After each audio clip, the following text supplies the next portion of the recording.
earning, whether it's 10 rupees or 100 rupees or 500 rupees, everything will be infinite return, just because you have got back your capital if you hold the company for 15 years. This is a great thing, and many of us don't see that. All we see is, yes, I've generated a 10% profit today, yes, I've generated 15% profit in this month, I have to beat the market within 1 year. No, don't worry. Nobody is asking you to beat the market. You're not a fund manager for Axis Mutual Fund or any other mutual fund. You're not a fund manager for that, where your clients are expecting you to beat the market. No. Over a tenure of 10 to 15 years, you have to grow yourself, you have to grow your wealth. That should be your mentality when you are entering into market.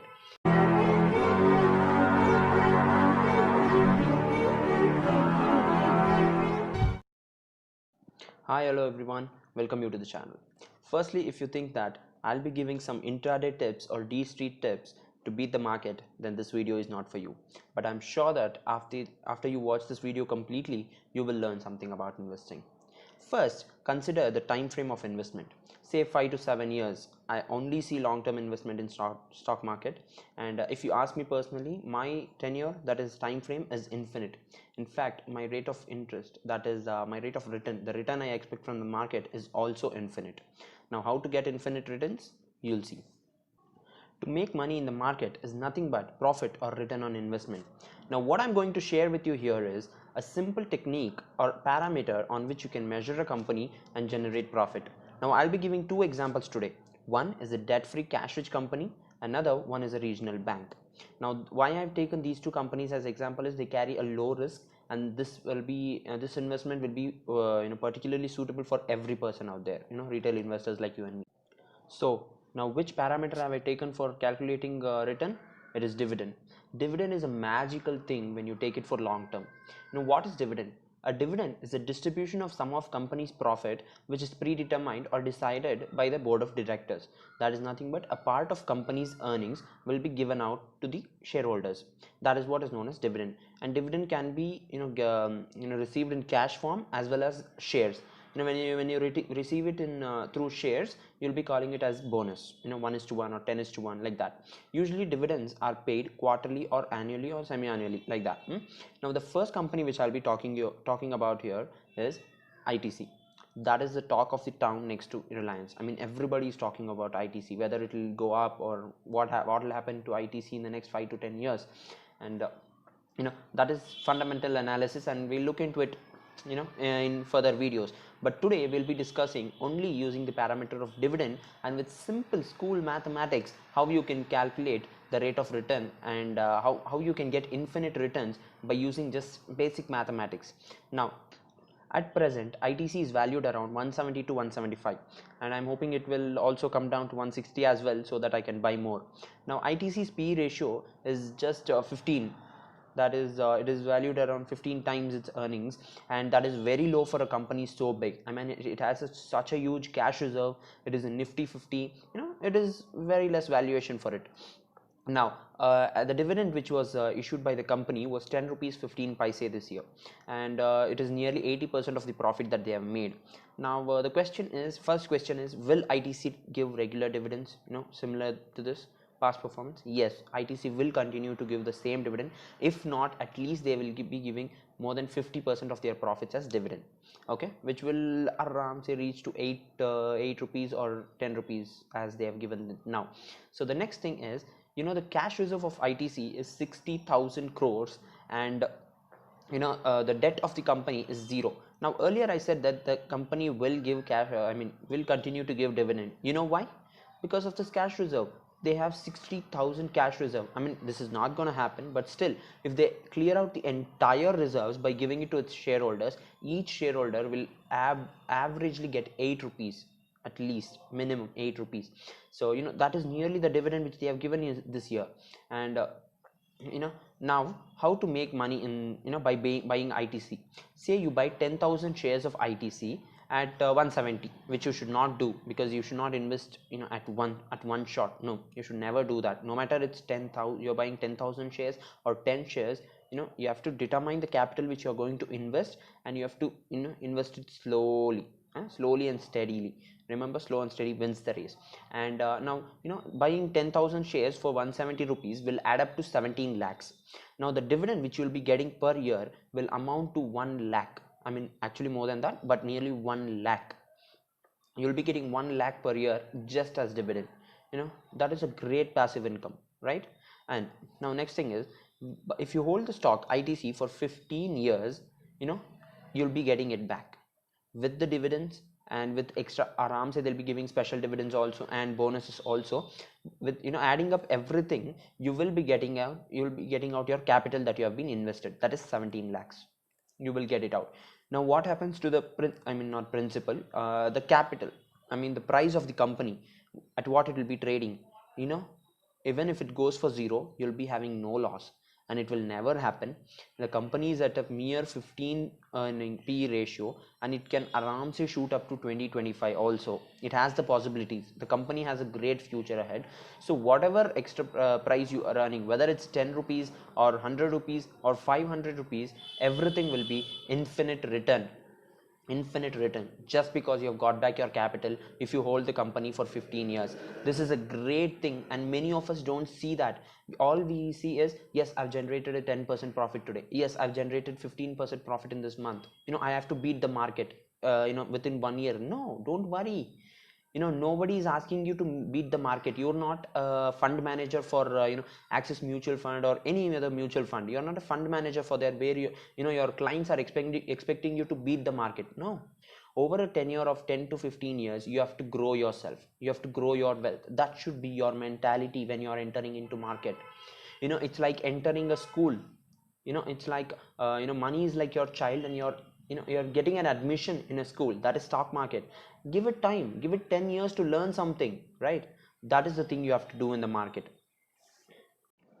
Earlier I asked you not to invest at once, right? What did I mean by it is, if you invest at one shot, when the market is when the price of the commodity, not commodity, when the price of the share, the stock is coming down, you won't have anything left with you to invest again. So invest slowly. Just this is your say 5,000, just invest 1,000 at a time, or even less, 500 at a time. Invest 500 10 times. Whenever the price falls 5% below, invest slowly. You don't have that FOMO, fear of missing out thing. Okay. And next thing is, don't go for SIP. It is a good thing to go for SIP for people who have disciplinary issues. Many of us have that. Even I have that in something. Sometimes you have disciplinary issues when it comes to managing money. So at that time, what you'll have to do is, people go for SIP no matter what. That monthly installment keeps on deducting, and that does not happen every time. Some people pay EMI with disciplinary, but when it comes to investment, even after going for SIP, when the market falls, like now just few months back, it fell to 7,000, I guess, and below also, and they would have withdrawn their mutual fund. Even if it is passive index fund, they would have withdrawn it, saying that, oh my god, it is going under loss. They would have withdrawn it, they would have cancelled the SIP. So what you have to do is, especially if you're investing in stocks, invest in breaks. Like think, this month I'm going for a movie or a dinner outside. Save that money, say 500 rupees, buy three stocks of ITC. What's there in that? Just buy. Sometimes I bought like only 2 shares of Infosys. What's there in that? Nobody is asking you, you should buy minimum. This is not an IPO that you are asking a person to buy a minimum lot. You can buy you can buy a single share. Nobody is asking you, nobody will question you what and when to do, right? So the next thing is, here's the best trick for you to buy penny stocks. Here and then penny stock which are fundamentally strong, like that penny stocks, not simply blindly invest in penny stocks. This works best for stocks which are below 50 rupees, that is penny stocks. And this is my favorite thing to do, because daily you and me go to shopping, right?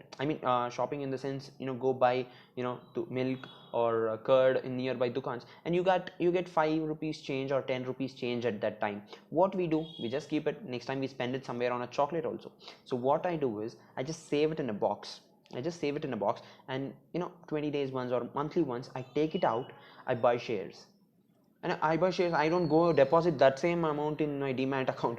I'll just use it for something else, and I'll just transfer the amount to the demat account, so that I'll have a track of that money, where that is going. And I know that penny stocks will make a huge difference. Monthly once I can buy nearly 10 Trident stocks. And now I've stopped Trident. Why, I'll tell you in the upcoming videos. I mean, I've not sold Trident, I've stopped buying it. Why, I'll tell you in an upcoming video. But I buy Karnataka Bank, South Indian Bank especially, and Federal Bank, like this.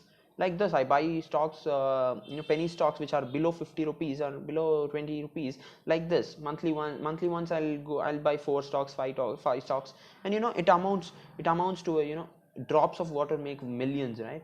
I mean, like that, it will be very helpful for you. Now, speaking about another company in which dividend trick is easily understood, it is Karnataka Bank. The Karnataka Bank is priced around 40 rupees. It is nearly to its 52-year low. It was like 52-year low was 36 rupees or 34 rupees, I guess. But we'll average it out and we'll take 40 rupees as a count. I don't know why people are not buying at 40 rupees, but it is a very bargainable price. Trust me, I was buying at 60 rupees. I am buying at 40 rupees. I will buy at 30 rupees. The simple thing is, I know its value. That is the thing. That is the simple thing. If not for Karnataka Bank, not for ITC, for any other company, you buy when you get cheap, when you feel the worth of it is much more, when the value of it is much more, you'll try to buy it cheaper. That is the thing you have to do in stock market. Now, the company's dividend is 3.5 rupees per year. That has been the standard dividend, 3 rupees, 3.5 rupees. I've checked its record since 2011 or 12, I guess, and everywhere it has given a standard dividend of 3.5 rupees. Now, simple math. I buy one share for 35 rupees. I get 3.5 rupees per year as a dividend. Now, what is the thing that will amount to? Within 10 years, I'll get back that 35 rupees. Won't I? That is a simple thing you have to do. And after I get back my capital that I have invested, the company, I mean, what Karnataka Bank will be trading for, at least half of its book value it will trade, and that is an infinite return for me. Everybody in stock market should look out for infinite return. Not if someone comes and asks me how much are you expecting return on ITC, I would say infinite, but others would say, like, I expect it to grow 100%, maximum 100%, 300%. My return is infinite. When I get back the capital that I've invested, you can't possibly count my investment, I mean rate of interest. You can't calculate it. So that is the thing that happens here. And recently we got a bonus of 10:1 also with Karnataka Bank. And such processes, such bonuses, special dividends makes the process even more shorter, the tenure even more shorter. So minimum 10 years you hold Karnataka Bank, you'll see a phenomenal return. Now, why I'm sharing this, I want everybody to grow their wealth smartly. What people think is, if you go and invest in property, that is the only thing. Go and invest in property, you're done. Go invest in gold, you're done. Yes, gold, you need certain amount of gold for safety. That's true. Even I have talked about investing in sovereign gold bond as well. That's in the previous video, which you will be getting in the cards. And people have to invest, I mean, discover all the segments, all the classes of assets. And stock market, people are scared because of the daily fluctuations that is happening. It is like petrol prices, but I mean, petrol prices are fluctuating slowly, but this fluctuates, like one day you'll be at the top of the world, another day you're gone. So don't be scared. If you're buying the right company, by looking at the company's fundamentals properly, you won't go wrong no matter what happens. So this is it for today's, guys. And I'll be coming up with much more fundamental analysis of companies which I've mentioned here, like Trident and all. And hope you guys felt this video interesting. If you felt this video interesting, give it a like, and do subscribe this channel for more wealth creation videos, and it will be helpful for you. Thank you. Bye bye.